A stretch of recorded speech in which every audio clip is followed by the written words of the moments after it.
여기서 자만추를 추구하지 않는 사람 손 들어봐. 기본적으로 자만추지. 왜 기본적으로 자만추야? 요즘에는 교회에 크리스찬 청년들이 별로 없어.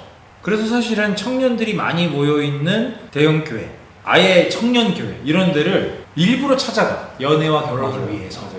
분명히 크리스찬하고 결혼을 하고 싶은데 없으니까. 대부분의 교회들이 이제는 청년부 운영이 거의 안 되니까 청년들이 없고, 교회를 가도 청년들끼리 교제가 없어. 그러니까 청년들이 있는 교회를 찾아다니는 거지. 그러니까 크리스찬 데이트 어플? 항상 그래. 수요가 생기면 공급자가 생기게 돼 있어.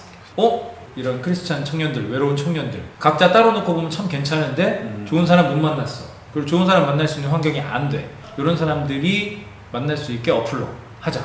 뭐 이 자체가 나쁘겠나? 이 자체가? 항상 모든 게 그 일 자체로 악하다 선하다는 거의 없어. 사람 대 사람을 제대로 알지 못하고 만나는 거잖아. 일단 조인이 되면 그때부터 알아가다 뭐 약간 세상적인 것과 약간 뭐 크게 차이가 없다고 해야 되나? 근데 그러면 교회에서 서로 감정 생겨서 사귈 때는 정말 어느 정도 썸을 길게 가지면서 인격적으로 알아가고 사겨?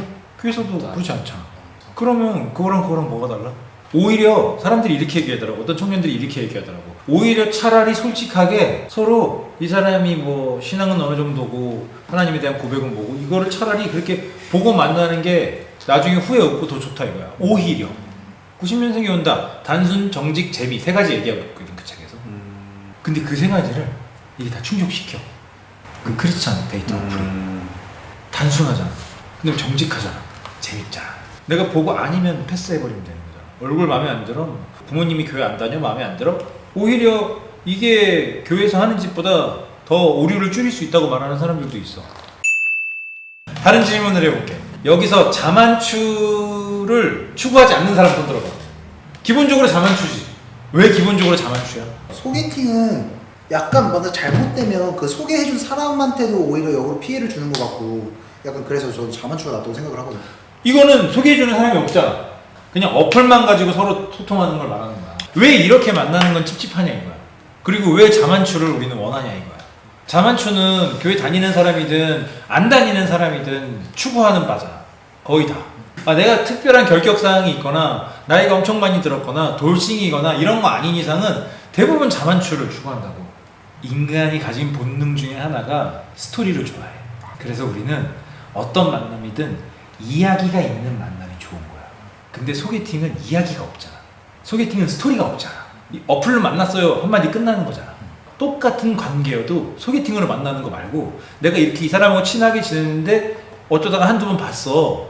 그러다가 같이 밥 먹다가 친해졌어.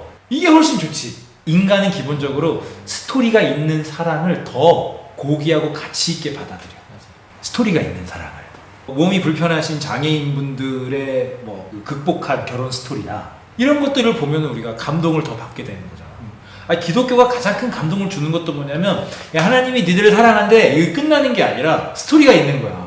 하나님이 인간의 몸을 입고 오셔가지고 우리의 죄를 위해 죽어주셨어. 우와, 네 눈물이 나는 거지. 스토리가 있는 사랑을 우리는 좋아하고 거기서 감격을 얻거든. 그러니까 우리가 거의 자만추를 본능적으로 다들 원하는 거야.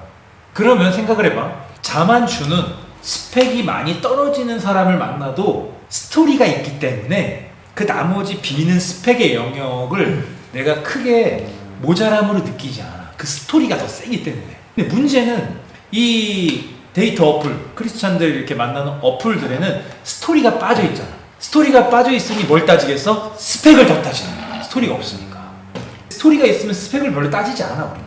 그러니까 어떻게 보면 조금이라도 내가 의미 있고 고결하고 값진 사랑을 하고 싶다. 그러면 자연스럽게 만날 수 있을 때 스펙이 조금 부족한 사람하고라도 사랑을 싹 틔워보는 연습이 좀 필요하지.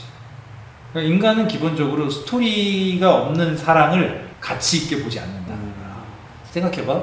네가 그 사귀었던 자매한테 마음이 많이 안 끌렸던 것도 스토리가 없는 거야.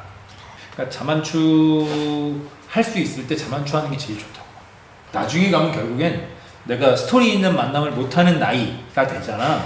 또 그런 환경에 놓이잖아. 그러면은 그때 가서는 결국 눈에 보이는 게 스펙밖에 없어. 스토리로 채워지지 않으니까 스펙이라도 채워야 될 거 아니야. 근데 지금부터 니네가 그런 어플을 사용해서 스토리는 없고 스펙만 있는 이 관계를 해보는 거는 별로 나는 추천하고 싶지 않아. 근데 이게 결국에는 질문해봐야 돼. 우리가 신앙을 우리가 과연 스펙화할 수 있느냐, 신앙을 과연 스펙화할 수 있느냐. 예를 들어 뭐 부모님이 교회를 다녀 신앙이 있다고 해서 그 사람의 신앙을 보장할 수 있느냐 이거야. 오히려 아무도 안 믿는 가정에서 혼자 믿는 청년이 더 신앙이 뜨겁고 고난 뭐 이딴 거 내가 이겨 이런 청년도 있거든. 각자를 하나님이 다 다르게 인도하시고 각자 다 다른 신앙의 어떤 비전들을 주시는데 각자 다르게 인도하시는데 우리가 어떤 특정한 기준들을 세워서 스펙표를 만들어서 볼 수 있냐 신앙을. 그렇게 할 수 있는 건 하나님밖에 없지. 근데 우리가 그 어플을 딱 통해서 정말 미안한 얘기인데 일단 얼굴부터 보는 거 맞잖아. 일단 얼굴부터 보잖아. 맞아요. 요즘에 어플로 보정해서 올리는 사진들. 그래서 만나서 보면은 속았다. 벌써부터 속이고 시작하는 게 과연. 자기가 원래 이렇게 딱 가지고 있던 거를 포장해가지고 아닌 것처럼 돌려서. 그렇지. 이게 더 그렇게 심하게 할 수 있다는 거야. 맞아. 아까 네가 얘기했던 이게 인격적인 교제가 되겠냐 이런 어플들로 그것과 같은 이야기잖아. 나는 이 자체가 나쁘다고 보지는 않는데 이미 부정적인 이유들이 더 많은 것 같아. 다른 어플들과 다를 바가 없어. 일반 소개팅 어플과 그게 우리 개신교인들의 목적론적인 삶의 태도를 반영하는 것 같아.